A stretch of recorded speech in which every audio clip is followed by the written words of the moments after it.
Emergency broadcast, Whitewood Public Safety Commission. Date, April 2nd, time, 7:06 p.m. This is a mandatory civil alert. This is a public safety notification issued in cooperation with the Whitewood Police Department, the Board of Education, and the Office of Emergency Response. Please remain indoors and listen carefully. Do not turn off your device. This message contains critical safety information.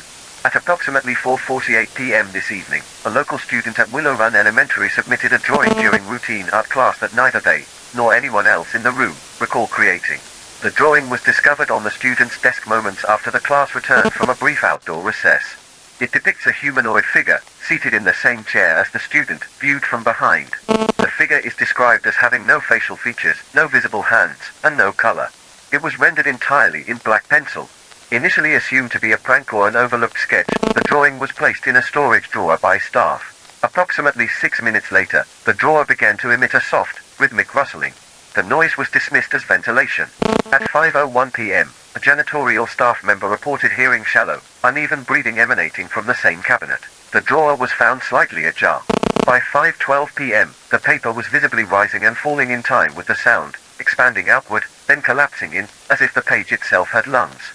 Efforts to remove or destroy the drawing have failed. Attempts to crumple or tear it have resulted in resistance, as though the paper is thickened or braced from within. The original pencil lines have begun to darken on their own, forming additional details that were not present before. The faceless figure is now turned partially to the side. Its neck is elongated. The shoulders appear hunched. The outline of its hand now rests on the desk, fingers stretched toward the viewer.